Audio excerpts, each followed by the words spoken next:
मुंबई में संचालित होने वाले सट्टे का गिरोह इंदौर में बैठकर सट्टा संचालित कर रहा था, जिसकी जानकारी के बाद पुलिस ने दबिश देकर मौके से 10 आरोपियों को गिरफ्तार किया है।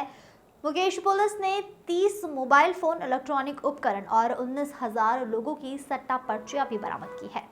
दरअसल मामला गांधीनगर थाना क्षेत्र का है, जहां पुलिस को बालाजी कॉलोनी आइडिया मल्टी में कुछ दिनों से संदिग्ध गतिविधियां होने की जानकारी मिल रही थी। पुलिस ने मौके से टावर लोकेशन डेटाबेस खंगालने पर मुंबई से जुड़े कई तार मिलाए, जिसके बाद पुलिस ने दबिश देकर मौके से 10 चोरियों को गिरफ्तार कर लिया है, जो मुंबई कल्याण में संचालित होने वाले सट्टे को इंदौर में संचालित कर रहे थे। पुलिस को 19,000 से भी अधिक लोगों के नाम मिले हैं। वहीं 30 मोबाइल फोन और इलेक्ट्रॉनिक डाटा भी पुलिस ने बरामद किया है। फिलहाल 3 सट्टा संचालित करने वाले मुख्य आरोपी मनोज तेली, कमलेश उर्फ गोलू राठौर, मोहन राठी तलाश में पुलिस जुटी हुई है, जिसमें पुलिस को मिले ब्रेकिंग डाटा में लाखों रुपए के लेन देन का हिसाब भी मिला है। फिलहाल पुलिस बैंक डेटाबेस और मोबाइल नंबर के आधार पर मुंबई से जुड़े सटोरियों की तलाश करने में जुटी हुई है। Bureau report. नहीं, आप देखें कि अगर 19,000 पर्चियां मिल रही हैं तो हर पर्ची में भी अगर अपन अमूमन एक नाम माने तो 19,000 लोगों की इसमें पैसा लगाए जाने की संभावना बनती है। तो इसे ऐसा नहीं लगता कि गांधीनगर के जो आर्थिक जिस तरह की प्रोफाइल है उसको देख के ऐसा नहीं लगता कि इतनी बड़ी संख्या में वहां के लोग सट्टा लगा सकते हैं। और कई जो पर्चियां मिली हैं उसमें जो कीमत है सट्टे की वो बहुत ज्यादा है, 3-3, 4-4 लाख रुपए का सट्टा लगा है, जो कि मुझे लगता है कि या तो कुछ उनके पेडलर्स, जैसे ड्रग में पेडलर्स होते हैं वैसे सट्टा जो चेनर्स होते हैं, जो पहले आम लोगों से इकट्ठा करते हैं, फिर सेकंड चेन बनती है और वो सेकंड चेन यहाँ पर इस्तेमाल होती है। तो मुझे लगता है कि उसी किसी तरह का होगा और इसलिए संभावना है कि इंदौर नहीं, इंदौर के बाहर के लोग भी इसमें शामिल हो सकते हैं, क्योंकि कुछ नंबर जो मिले हैं उज्जैन और देवास के भी मिले हैं, जो काफ़ी ज़्यादा बार जिनमें फ़ोन्स आ रहे हैं, फ़ोन ट्रांसमिट हो रहे हैं, फ़ोन पे के कुछ ट्रांजैक्शंस हुए हैं।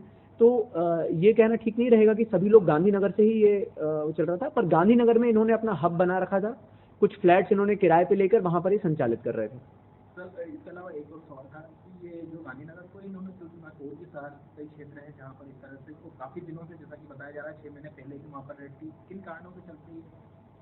जो इसमें संभावित एक कारण सामने आ रहा है कि वहाँ जो मल्टियाँ बनी हैं, जो रीडेवलपमेंट होने के बाद वहाँ बड़ी संख्या में जो नगर निगम आईडी की मल्टियाँ बनी हैं, वहाँ पर बहुत सारी जगह पे लोग गए नहीं हैं, लोगों के नाम पे फ्लैट्स हो गए हैं, पर लोगों ने या तो उसको किराए पे दे दिया है, और क्योंकि मल्टी में क्या बोलते हैं जो EWS सेक्शंस के लोग रहते हैं तो वहाँ बहुत ज़्यादा ध्यान भी नहीं दे पाते हैं, उनको वो खुद अपने काम में इतने व्यस्त रहते हैं कि वो नहीं ध्यान दे पाते हैं कि वहाँ किस तरह के लोगों का आना जाना हो रहा है।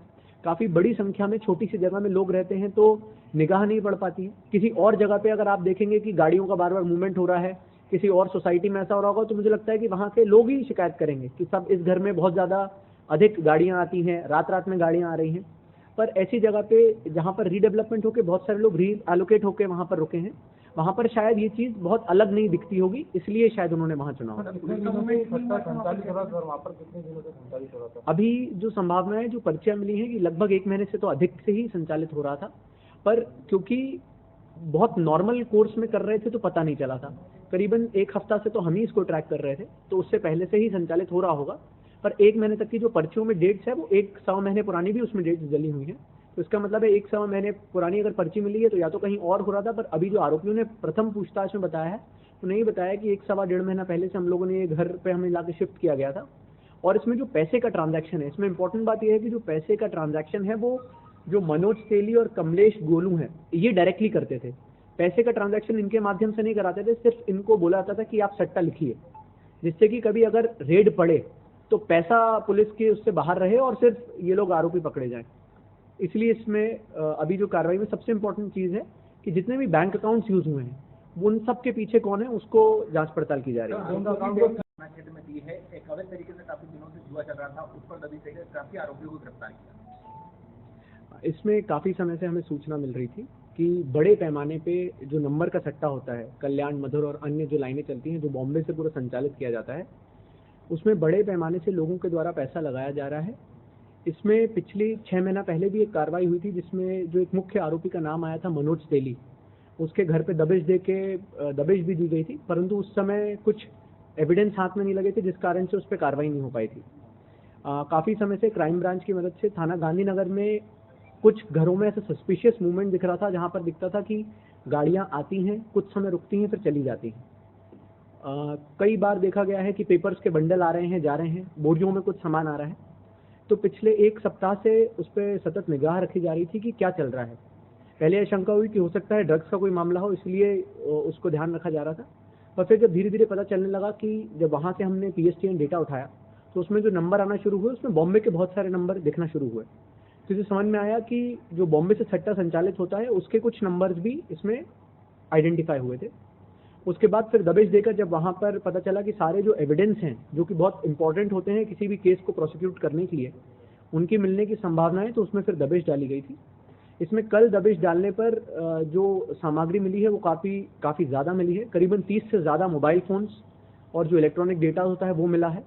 19,000 से अधिक जो पर्चियाँ इन द सेंस जो एविडेंस लिखे जाते हैं जिसमें आप सट्टा लगाते हैं तो उसकी जो नंबरिंग लिखी जाती है वो मिले हैं। उसमें जिन्होंने सट्टा लगाया है उनके द्वारा जो मोबाइल फ़ोन इस्तेमाल किए जाते हैं उनके मोबाइल नंबर्स प्राप्त हुए हैं।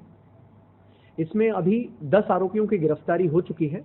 इसमें 3 जो मुख्य आरोपी जो यहाँ से संचालित करते थे और जो पैसे का पूरा लेन देन करते थे उसमें मनोज तेली एक हैं कमलेश उर्फ गोलू राठौर और एक नाम है मोहन राठी, जिन्होंने एक घर किराए पे दिया हुआ था और इसमें अवैध रूप से ये संचालित करवा रहे थे। इन तीनों के लिए भी टीम्स लग चुकी हैं और जल्दी ही इनको भी गिरफ्तार किया जाएगा। इसमें मुख्य बात जो सामने आई है कि क्योंकि लगातार पुलिस इंदौर में जो लोग सट्टे के लिए एक्टिव थे उन पे कार्रवाई कर रही थी, तो आरोपियों ने लोगों को जिले के बाहर से लाके उनसे ये संचालित करवाया। इसमें जो आरोपी हैं वो कुछ धार जिले के हैं, कुछ आरोपी उज्जैन के हैं, कुछ आरोपी राजस्थान में झालावाड़ जिले के हैं और कुछ लोग इंदौर के हैं। तो इस तरीके से इन लोगों के माध्यम से वहाँ के लोगों को भी कनेक्ट करने का एक प्रयास किया गया था। उसमें एक बड़ी कार्रवाई क्राइम ब्रांच के साथ मिलकर गांधीनगर थाने ने की है। इसमें और भी अब प्रयास किया जा रहा है कि इनके मोबाइल्स में अगर लिंक्ड कोई भी खाते हों, बैंक अकाउंट्स हों, फ़ोन पे के UPI IDs हों, तो उन सभी के लिए डिटेल्स निकलवाना स्टार्ट कर दिए हैं और जितने भी ऐसे खाते होंगे उनमें मूवमेंट ऑफ फंड्स कैसे हुआ है उसको अब ट्रैक करना स्टार्ट किया गया है। सब पूरे इंदौर का सट्टा संचालित करते थे मुंबई।